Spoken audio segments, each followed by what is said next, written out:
Olá, muito bom dia, boa tarde, boa noite, que Deus continue lhe abençoando, tá? Nós estamos aqui juntos para mais um estudo do livro da carta do apóstolo Paulo à Galácia, a região da Galácia, conhecida como a Epístola de Paulo aos Gálatas. E os estudiosos, eles dizem que na cronologia, essa foi a primeira carta que o apóstolo Paulo escreveu. Das 14 cartas que ele escreveu, até porque eu considero que o apóstolo Paulo também escreveu a carta aos Hebreus. É o que eu considero, embora muitos estudiosos não acreditem que o apóstolo Paulo tenha sido o escritor da carta aos Hebreus, mas também não conseguem dizer quem foi o escritor da carta aos Hebreus. Bom, mas estamos tratando de Gálatas, tá? Que é uma das epístolas mais importantes que o apóstolo Paulo ele escreveu. Mas antes de entrarmos na carta, no capítulo 2, porque semana passada nós falamos do capítulo 1 e hoje vamos falar do capítulo 2. Eu quero dizer para você que todas as segundas-feiras, às 23 horas, horário de Portugal, 7 horas da noite, horário de Brasília, nós temos sempre um estudo bíblico. Então nós estamos estudando agora a carta do apóstolo Paulo aos Gálatas. E às quartas-feiras, também às 23 horas, horário de Portugal, e às 7 horas da noite, às 19 horas, horário de Brasília, nós temos a Igreja em Casa. E aos domingos, a Igreja em Casa, ela acontece às 9 horas da manhã, horário de Brasília, às 13 horas, horário de Portugal. Por quê? Porque nós temos esse fuso horário, né? Então, Portugal está a 4 horas a mais que o Brasil nesse exato momento. Então, existe essa diferença de 4 horas a mais, horário de Portugal, tá bom? Eu gostaria muito também que você desse aí o seu like. O like é muito importante, por quê? Porque quanto mais likes o vídeo ele tem, o que acontece? O YouTube, então, recomenda esse vídeo para outras pessoas. O vídeo vai sendo recomendado para outras pessoas. E também se inscreva no canal, nós estamos nos aproximando da marca de 100 mil inscritos, então precisamos que você nos apoie, que você nos ajude. Se você já é inscrito, verifique se a sua inscrição ainda continua, se você acionou também aquele sininho das notificações. Você pode convidar também um amigo, um familiar, colocar o link do canal no seu perfil do Facebook, também na sua página no Facebook, mandar o link através do WhatsApp para outras pessoas. É muito importante que você nos apoie. Aliás, você pode apoiar o canal de várias formas, de várias maneiras, se tornando um membro do canal também. Algumas pessoas, elas são membros do canal.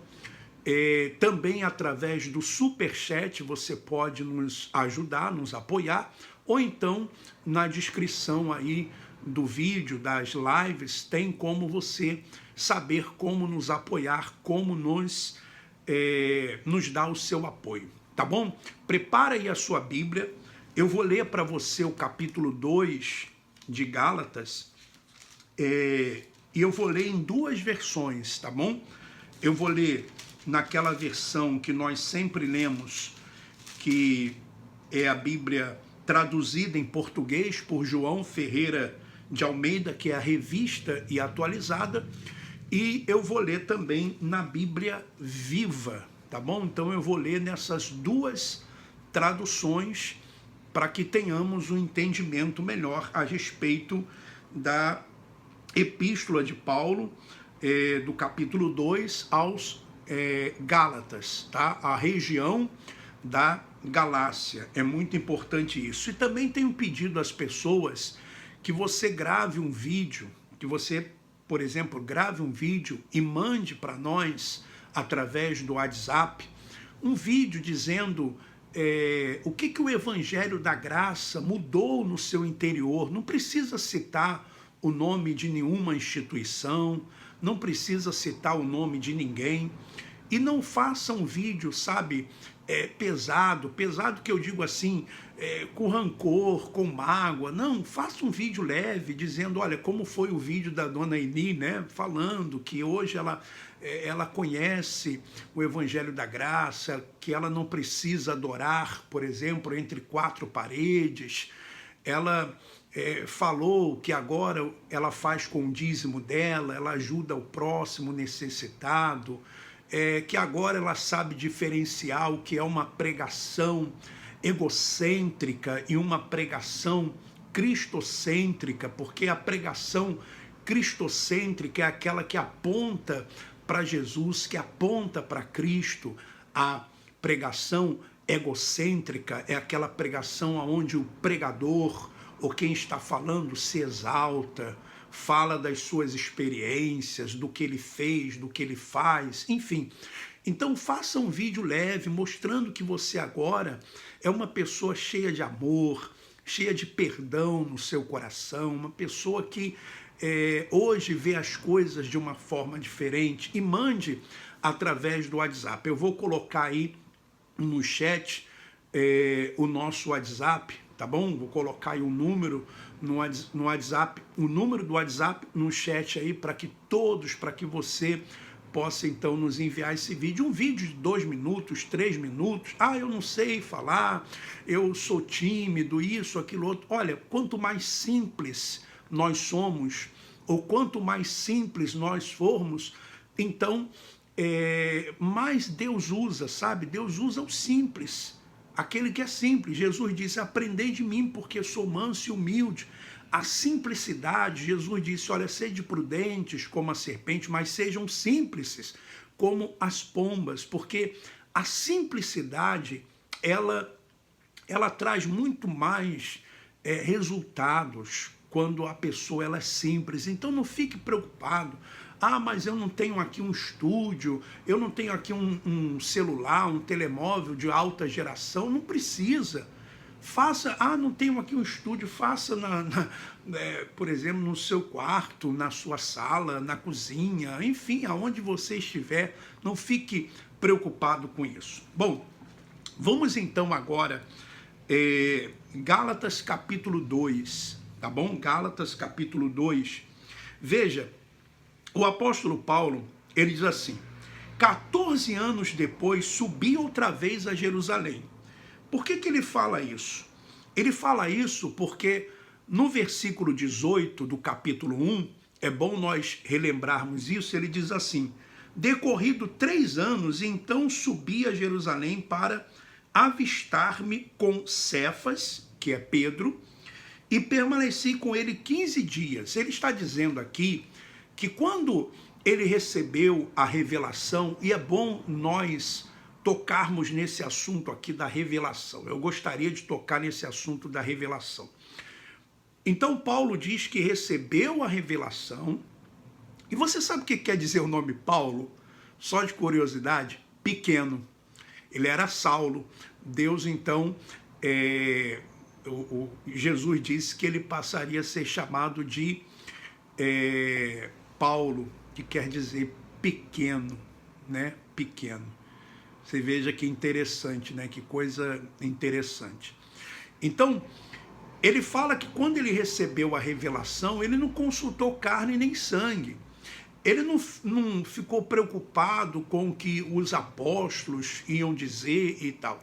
Tanto é que ele não fez questão de ir em Jerusalém para se justificar, ou para dizer assim, eu sou um apóstolo, eu sou isso, eu sou aquilo. Ele não ficou com essa preocupação. Então, ele foi lá em Jerusalém, ficou 15 dias lá com Pedro, ele viu Tiago, também o irmão de Jesus, e aí ele diz agora no capítulo 2 que 14 anos depois, olha só, 14 anos depois, subi outra vez a Jerusalém com Barnabé, levando também a Tito. Subi em obediência a uma revelação, quer dizer, ele foi em obediência a uma revelação. E eu gostaria de falar sobre isso aqui.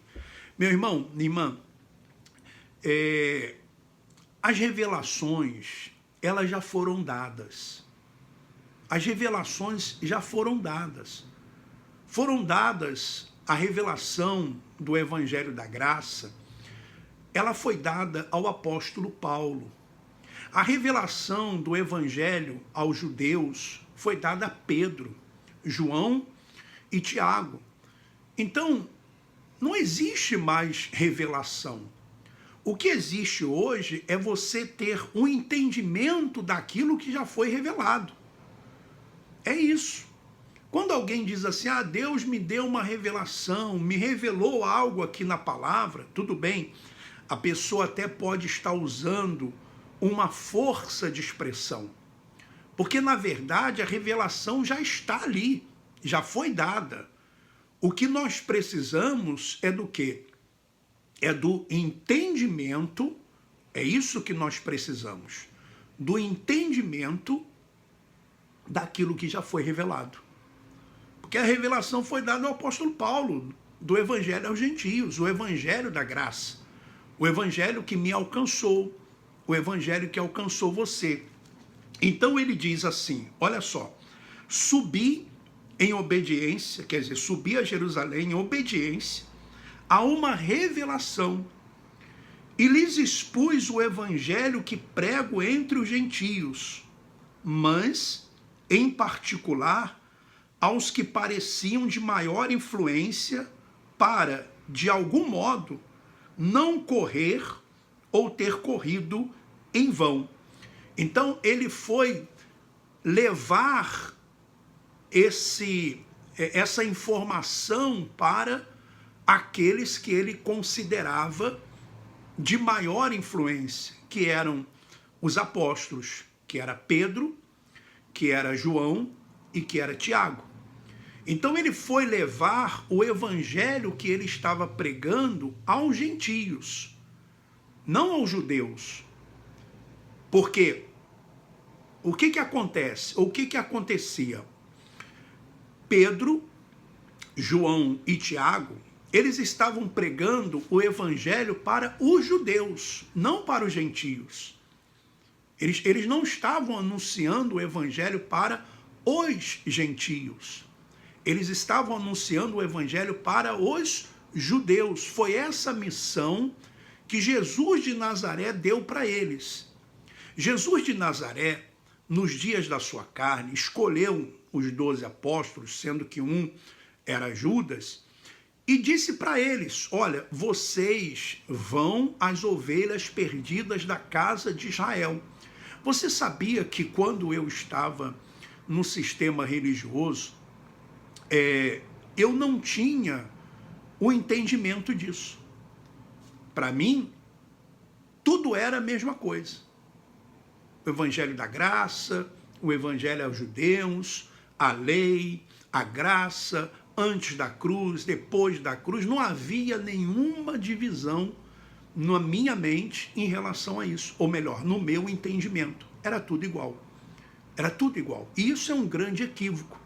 Porque aí as interpretações, elas ficam equivocadas. Porque quando nós entendemos e fazemos essa divisão no nosso entendimento, não, isso aqui, Pedro, João e Tiago, eles estavam falando para os judeus. Isso aqui, Paulo estava falando para os gentios. É claro, evidente, meu irmão e minha irmã, que nós podemos tirar alguns ensinamentos de tudo da Bíblia. Podemos tirar ensinamentos, mas temos que ter esse entendimento. Então, o apóstolo Paulo foi a eles falar isso. Versículo 3. Contudo, nem mesmo Tito, que estava comigo, sendo grego, porque Tito era grego, foi constrangido a circuncidar-se. E isto por causa dos falsos irmãos que se entremeteram com o fim de espreitar a nossa liberdade que temos em Cristo Jesus e reduzir-nos à escravidão. Então, haviam falsos cristãos que entravam para espreitar a liberdade de Paulo quanto ao evangelho da graça. Porque o evangelho da graça, ele traz liberdade. E não confunda a liberdade com a pessoa que diz assim, eu vou fazer o que eu bem entendo da minha vida, agora eu vivo a graça. Não, não é isso. Não é isso. O apóstolo Paulo nunca pregou isso. Aliás, quem mais pregou sobre a luta entre a carne e o espírito foi o apóstolo Paulo. Ele foi o que mais falou sobre isso. Então, não olhemos com esse prisma, não olhemos dessa forma, porque era isso que muitos olhavam e diziam, não, esse aí está pregando que não precisa mais isso, que não precisa mais aquilo, e deturpavam aquilo que o apóstolo Paulo estava pregando.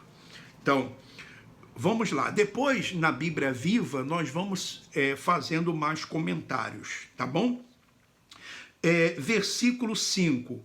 Aos quais nem ainda por uma hora nos submetemos, para que a verdade do evangelho permanecesse entre vós.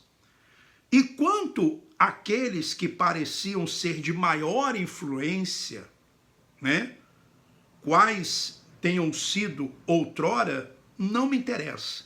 Deus não aceita a aparência do homem.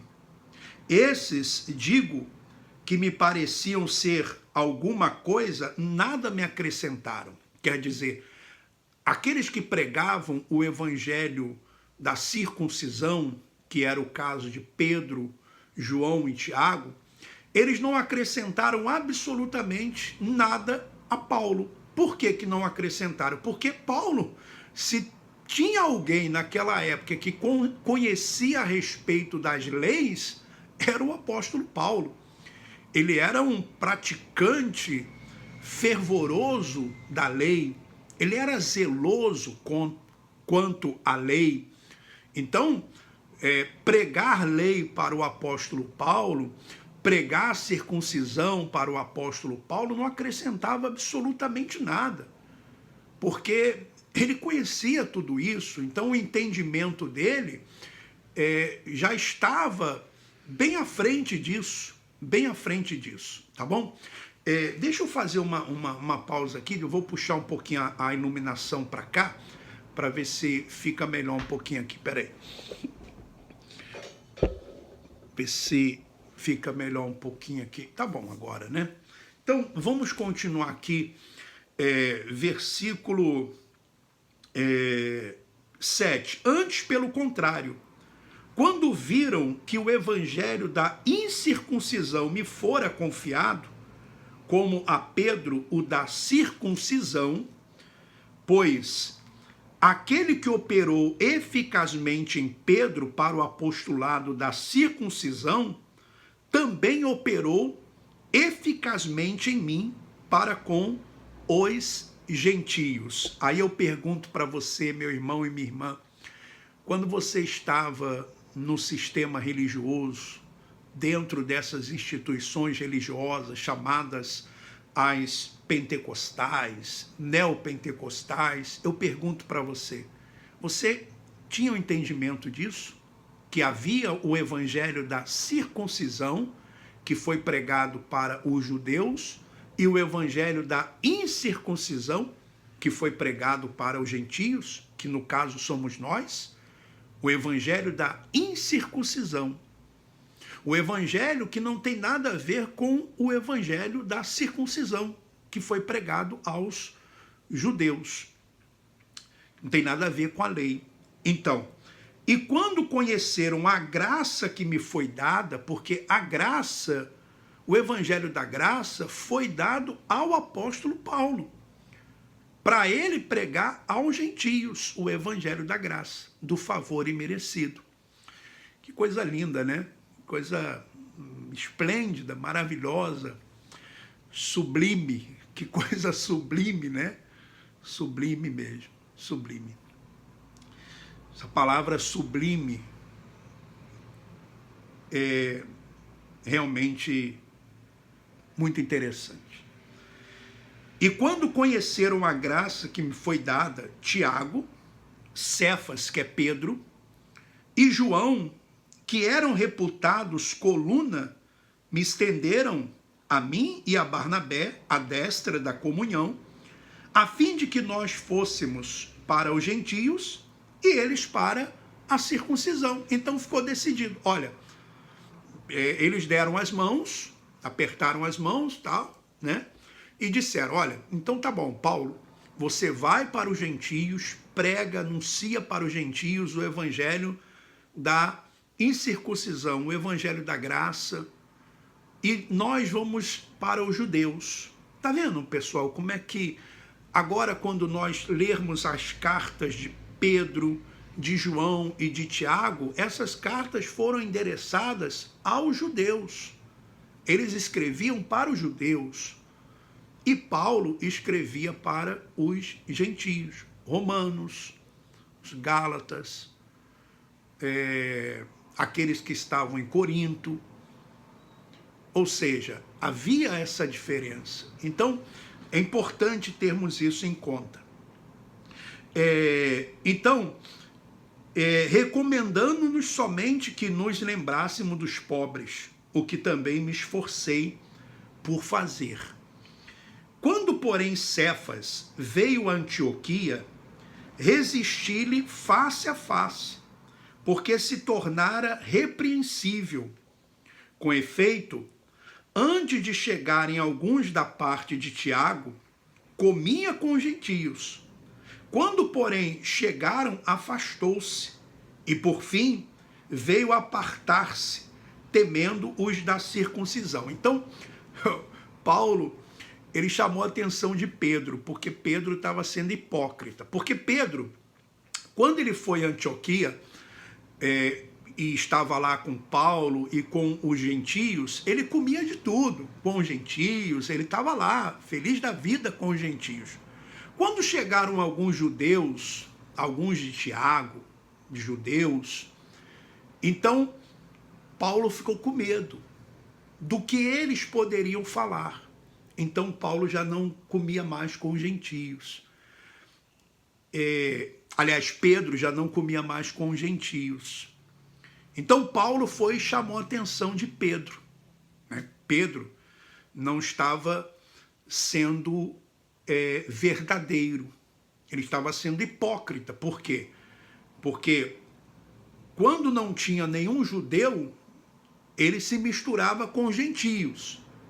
Mas quando chegaram judeus, ele se afastou dos gentios, com medo daquilo que eles poderiam falar. Hipocrisia, né? Então, Paulo chamou a atenção dele. Paulo repreendeu. E repreendeu ele face a face na frente de todos. E também os demais judeus dissimularam com ele, a ponto de o próprio Barnabé ter se deixado levar pela dissimulação deles. Quando, porém, vi que não procediam corretamente segundo a verdade do evangelho, disse a Cefas, na presença de todos, Cefas é Pedro, sendo tu judeu, vives como gentio e não como judeu. Por que obrigas os gentios a viverem como judeus? Nós, judeus por natureza, e não pecadores dentre os gentios, sabendo, contudo, que o homem não é justificado por obras da lei, e sim mediante a fé em Cristo Jesus. Também temos crido em Jesus Cristo, para que fôssemos justificados pela fé em Cristo, e não por obras da lei, pois por obras da lei ninguém será justificado. Mas se, procurando ser justificados em Cristo, fomos nós mesmos também achados pecadores, dar-se-á o caso de ser Cristo ministro do pecado? Certo que não. Porque se torno a edificar aquilo que destruí, a mim mesmo me constituo transgressor. Porque eu, mediante a própria lei, morri para a lei, a fim de viver para Deus. Estou crucificado com Cristo. Logo, já não sou eu quem vive, mas Cristo vive em mim. Então o apóstolo Paulo tinha essa consciência que Cristo vivia nele. E Cristo vive em você, meu irmão, minha irmã. Ele vive em você. Por isso que essa expressão, eu vou buscar a Deus. Como você vai buscar alguém que já está em você? Isso não é uma incoerência? Vou buscar a Deus. Não, eu vou buscar a Jesus. Ele está em você, ou você não acredita que ele está em você? Eu creio que ele está em mim. Logo, já não sou eu quem vive, mas Cristo vive em mim. E esse viver que agora tenho na carne, vivo pela fé no Filho de Deus, que me amou e a si mesmo se entregou por mim. Não anulo a graça de Deus, pois se a justiça é mediante a lei, segue-se que morreu Cristo em vão. Bom, eu vou ler na Bíblia Viva e o entendimento vai se abrir ainda mais, vai se abrir um entendimento.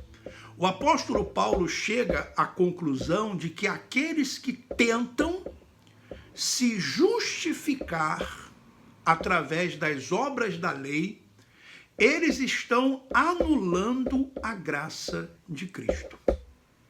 Anulando o que Cristo fez na cruz do Calvário. Porque se é pelo meu esforço que eu sou salvo, se eu tenho que fazer,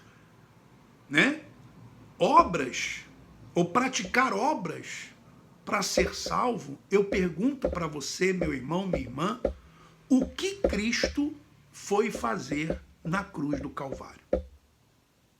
Por que Jesus disse, tetelestai, está consumado, o preço foi pago, se eu ainda tenho que pagar o preço? Há uma contradição nisso. Nós não podemos anular o que Cristo fez na cruz do Calvário. Quem vive na graça tem esse entendimento, que a salvação, ela foi conquistada por Cristo. É como a cruz. A salvação, o caminho foi de cima para baixo. Por isso o véu se rasgou de alto a baixo. E isso é Deus quem escolhe. São os escolhidos. Paulo fala isso em Romanos. Agora, em relação à haste horizontal, as nossas escolhas em relação a esse mundo, somos nós que escolhemos, é claro. Eu escolho a camisa que eu vou colocar. Eu escolho o caminho que eu vou seguir. Você escolhe a faculdade que vai fazer. Mas, por exemplo, nós não escolhemos vir a esse mundo. Você escolheu nascer? Não. Você nasceu. Simplesmente você nasceu. Então, nós somos salvos mediante a fé. Isso não vem de vós, disse o apóstolo Paulo em Efésios, capítulo 2. Pela graça sois salvos mediante a fé, e isso não vem de vós, isso é dom de Deus, para que ninguém se glorie. Mas vamos ao entendimento aqui de Gálatas, capítulo 2, na Bíblia Viva. Eu vou estar de cabeça baixa aqui, porque eu vou estar lendo aqui no computador a Bíblia Viva, que eu pego ela, Bíblia Viva Online. Eu não tenho ela eu não tenho ela como eu tenho a Bíblia Revista Atualizada. Aliás, online, você pode, na internet, você pode escolher qual é a Bíblia que você quer ler. Bíblia de Jerusalém, por exemplo, você pode escolher Bíblia Almeida Revista Atualizada, de 1993, Almeida Revista Corrigida, Almeida Revista Corrigida de 95, João Ferreira de Almeida Atualizada. Você pode também a nova tradução na linguagem de hoje, a King James atualizada, nova versão internacional, você escolhe. Eu escolhi aqui a Bíblia Viva, que diz assim. Vamos ler de novo o capítulo, e agora tendo o entendimento com a Bíblia Viva. Eu creio que já tivemos aí já deu para dar uma clareada no entendimento, agora nós vamos entender mais ainda. Eu tenho certeza disso, porque está bem claro aqui. Então vamos lá. Então, depois de 14 anos, voltei a Jerusalém, desta vez com Barnabé, e Tito também foi junto. Fui até lá devido a ordens expressas de Deus, para falar com os irmãos a respeito da mensagem que eu estava pregando aos gentios, que era uma mensagem diferente, era a graça, tá? Falei particularmente aos líderes da igreja, para que todos eles entendessem claramente aquilo que eu tinha estado ensinando e concordassem, conforme eu esperava, que eu estava certo. E eles concordaram mesmo. O apóstolo Paulo fala que Pedro, João e Tiago, eles concordaram com aquilo que Paulo estava pregando, embora eles não pregassem a graça, mas eles concordaram. Havia entre eles esse entendimento. Porque quando a coisa ela vem de Deus, há o entendimento. Você vê que eles entraram no acordo porque é do Espírito. Quando as coisas elas são do Espírito, há um entendimento. As coisas elas ficam mais fáceis de serem entendidas. Eu já passei por isso. Alguns anos e até alguns meses atrás, algumas coisas eu não entendia, não compreendia. E por não entender, por não compreender, eu não aceitava. Ou até mesmo não aceitava porque não havia ainda essa transformação dentro de mim. Porque a transformação no nosso interior, ela não acontece de uma hora para outra. Ela vai acontecendo, ela vai vindo. É como uma criança. A criança não nasce andando, ela não nasce falando. Não, ela vai crescendo, ela vai desenvolvendo. E aí até se tornar um adulto, maduro. Então, na graça também é assim, nós vamos crescendo. Mas, quando é do Espírito, há entendimento. Então, eles concordaram mesmo. Nem ao menos exigiram que Tito, meu companheiro, se circuncidasse, embora ele fosse gentio. Então, você vê que eles já sabiam, não. Isso aqui não é para gentio, isso aqui é para judeu. A circuncisão é para judeu, não é para gentio. Como também o dízimo era para o judeu, não era para o gentio. E mesmo assim, o dízimo era dos alimentos, eram dos alimentos e dos animais, uma vez por ano, e tinha um que era de 3 em 3 anos, quer dizer, nada a ver com gentios. Então hoje você vê que existem denominações, e a maioria das denominações religiosas hoje cobram dízimo. Totalmente errado. Totalmente errado, meu irmão, minha irmã. Mas eles não têm coragem de falar isso para você. E por isso que eles não falam dessa divisão que existe do evangelho da circuncisão e o evangelho da incircuncisão. Porque se eles falarem isso, acabou. As pessoas vão ter o entendimento. Peraí, mas eu não sou judeu, eu sou gentio. Por que eu vou participar dessas coisas que eram para os judeus? Não vou. Então, é isso. Versículo 4. Nem mesmo essa questão teria surgido a respeito da circuncisão. Nem isso eles comentaram, porque não tem como comentar, né? Por exemplo, hoje eu tomei a vacina, né? Então, por exemplo, vacina, tudo bem, eu já tomei vacina várias vezes. Não sei por que as pessoas ficam com tanta coisa em relação à vacina. Nós brasileiros, o que mais nós tomamos na vida inteira foi vacina. Eu tomei vacina para sarampo, já tomei vacina contra febre amarela, e tomei várias vacinas. Se toma vacina contra a gripe, quantas vacinas no Brasil já... Por que agora só essa vacina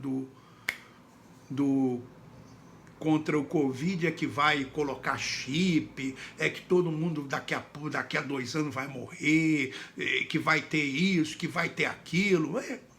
Pessoal, olha, sinceramente, a gente fica pensando assim, como que as pessoas elas são enganadas, ainda mais hoje em dia com a internet, Você brasileiro, eu vou até pesquisar aqui, olha só, quantas vacinas existem no Brasil. Vou ver se eu acho aqui. Quantas vacinas existem, não em relação ao Covid, né?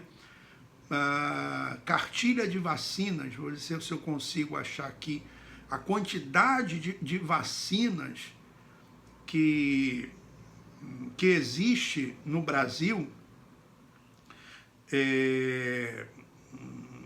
Por exemplo,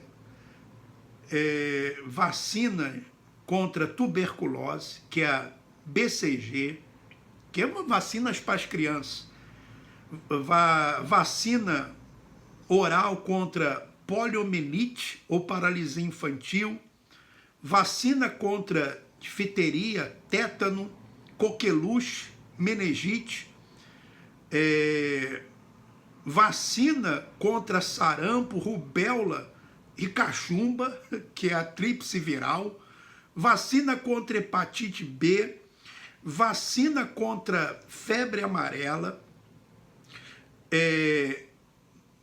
e devem ter outras, né?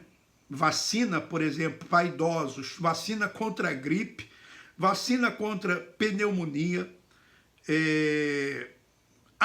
Então, são várias vacinas. Por que agora é só essa vacina, em pleno 2021, as pessoas estão tão assim com a vacina? E aí falam em cloroquina, não existe nem discussão quanto a isso. É o que o apóstolo Paulo estava falando. Olha, nós nem discutimos esse negócio de circuncisão, que é um assunto ultrapassado na cabeça do apóstolo Paulo e até mesmo na cabeça dos apóstolos Paulo e dos apóstolos Pedro, João e Tiago, que eles sabiam que não fazia nenhum sentido isso para com os gentios, porque isso era dos judeus. Então nem entraram em discussão a respeito disso. Foi que ele disse aqui no versículo 4. Nem mesmo essa questão teria surgido, a não ser por alguns que se diziam cristãos. Na realidade, falsos cristãos. E que foram lá para nos espionar e ver que espécie de liberdade gozávamos em Cristo Jesus. quanto a obedecermos ou não às leis judaicas, e procuravam fazer com que todos ficássemos atados às suas leis, como escravos na prisão. Então, alguns falsos cristãos que queriam que eles ficassem presos, os gentios ficassem presos às leis judaicas. Então, existem hoje pessoas que estão presas a essas coisas. Presas a essas coisas que pertenciam aos judeus, que não tem nada a ver com os gentios. Que são coisas, por exemplo, como essas festas judaicas, como o dízimo, como a Páscoa, sabe? Essas coisas que não tem nada a ver. Entretanto, não prestamos atenção a eles nem por um momento, pois não queríamos confundir vocês e levá-los a pensar que uma pessoa pode obter a salvação fazendo-se circuncidar e obedecendo às leis judaicas. Ninguém é salvo obedecendo leis. Ninguém é salvo por obras. Ninguém. Isso está claro aqui, né? E os grandes líderes da igreja que estavam presentes lá, que eram os apóstolos, nada tiveram a acrescentar aquilo que eu pregava. Aliás, o fato de serem eles grandes líderes não faz ou não fez diferença nenhuma para mim, pois todos somos iguais diante de Deus. O apóstolo Paulo, ele realmente ele sabia que Pedro, João, Tiago, eles haviam estado com Jesus de Nazaré. Paulo não esteve com Jesus de Nazaré. Paulo, ele recebeu a revelação do Cristo ressuscitado. Também há uma diferença. Existe diferença? Sim. Jesus de Nazaré, que pregava também para os judeus. Não foi? Jesus não disse para aquela mulher: eu não fui enviado senão as ovelhas perdidas da casa de Israel? Veio para cumprir a lei que era dos judeus, que os judeus não cumpriam.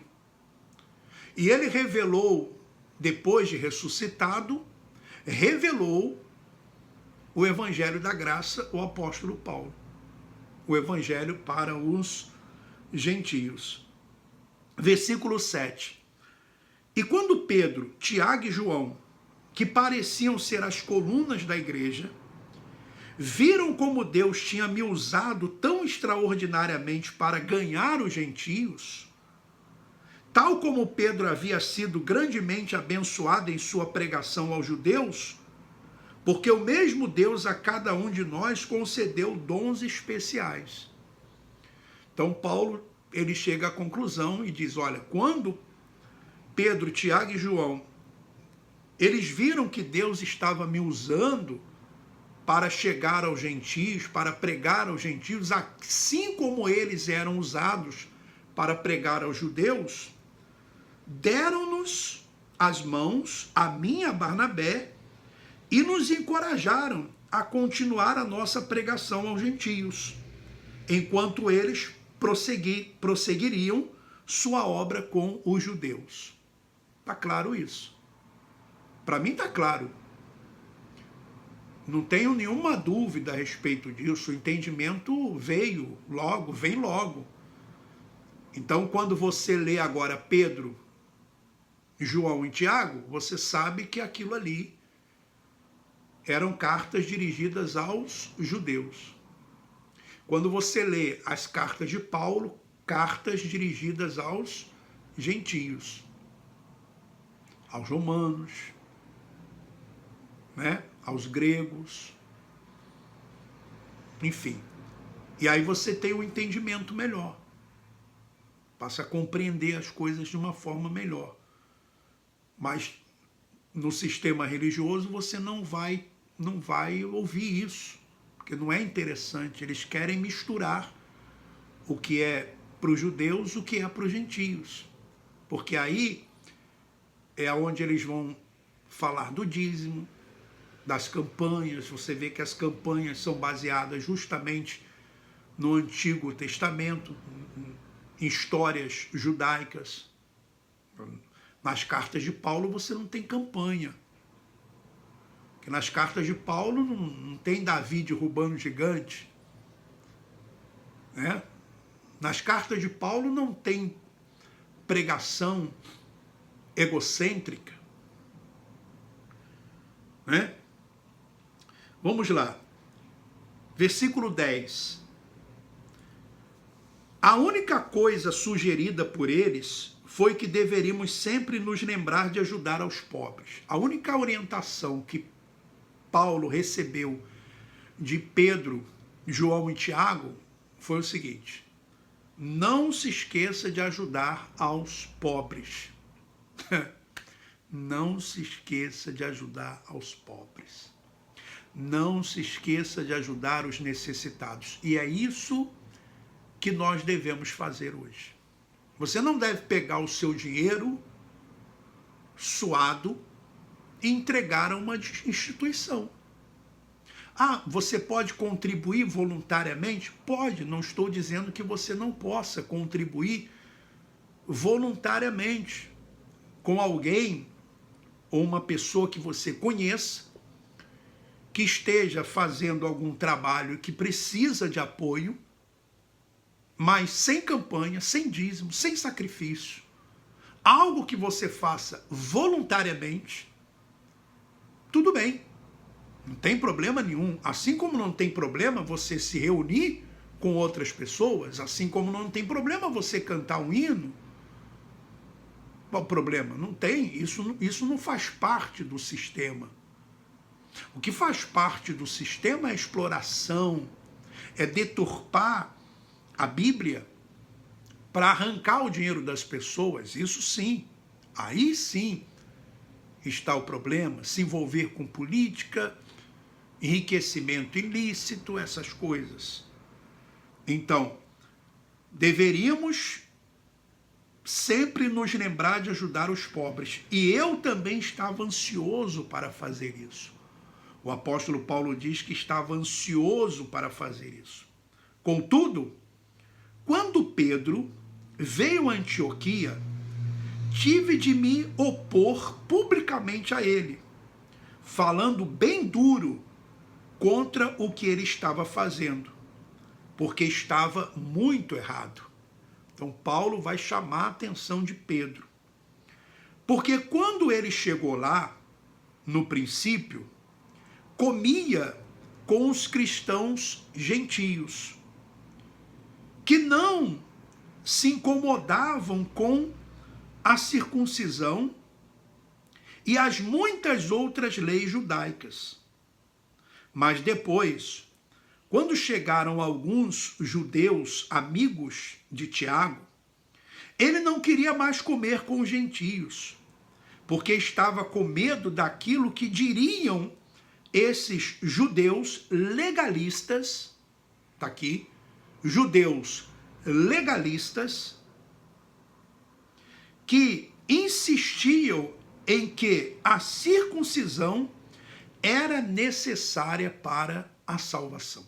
Então, esses judeus legalistas, eles insistiam que a circuncisão era necessária para a salvação. Diz assim, vou continuar lendo aqui. E depois, versículo 13. Todos os outros cristãos judeus e até mesmo Barnabé começaram a andar com hipocrisia, seguindo o exemplo de Pedro, embora soubessem que isso era errado.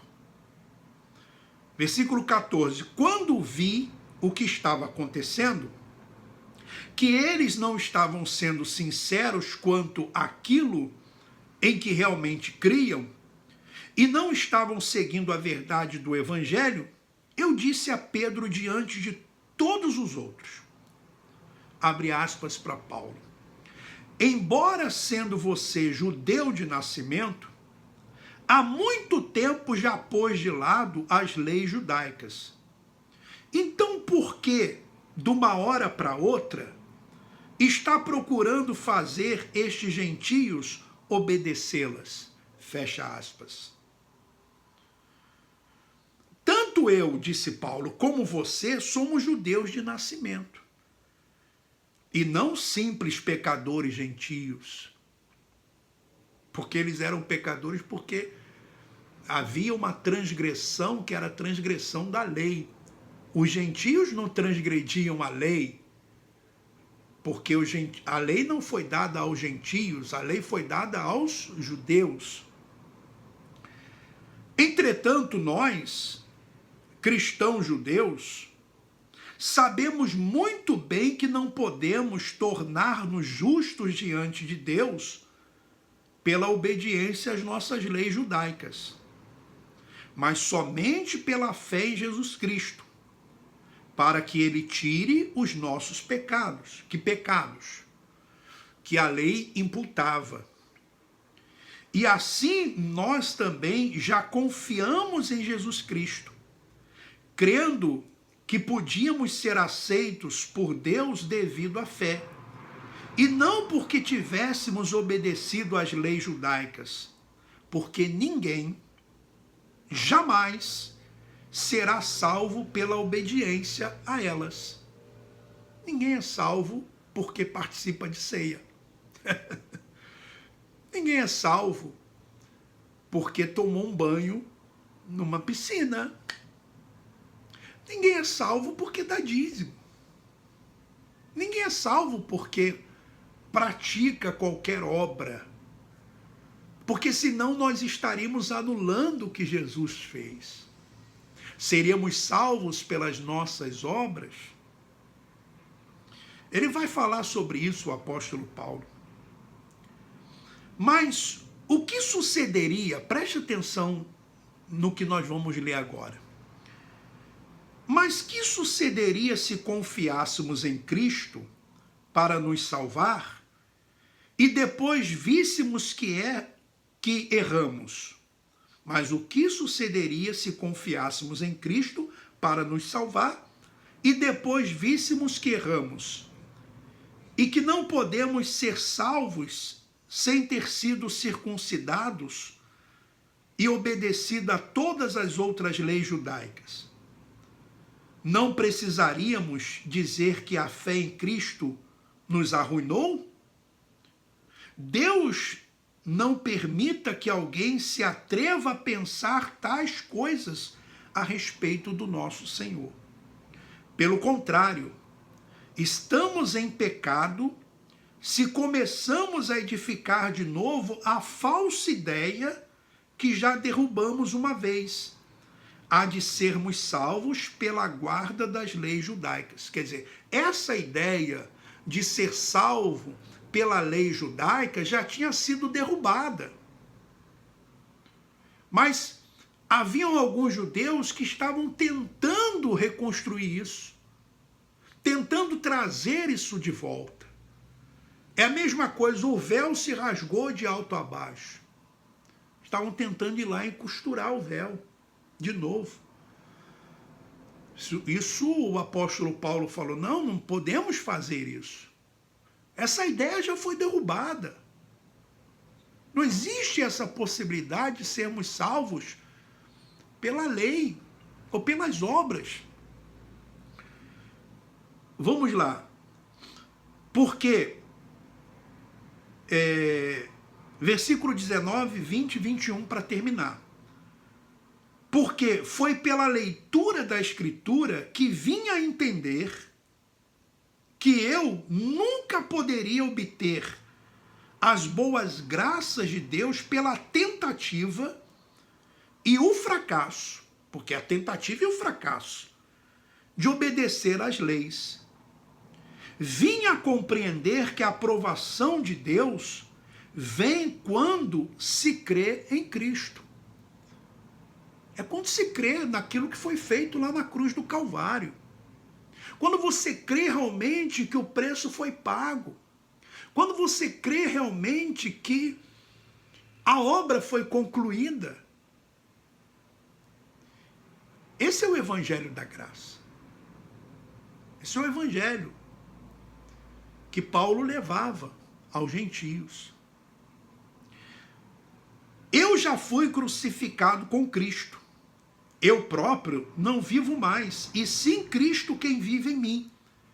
E a vida genuína que tenho agora dentro deste corpo é resultado da minha confiança no Filho de Deus, o qual me amou e a si mesmo se entregou por mim.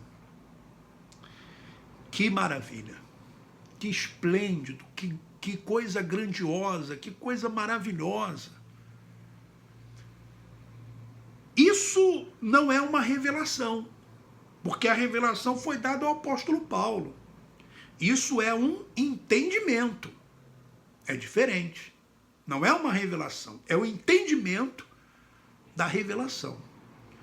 O versículo 21 é o melhor. O versículo 21 é o fechando com chave de ouro.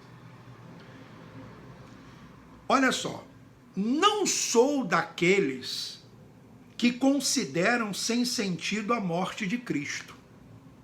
Porque se eu confio nas minhas obras para ser salvo, eu estou dizendo que a morte de Cristo não teve sentido.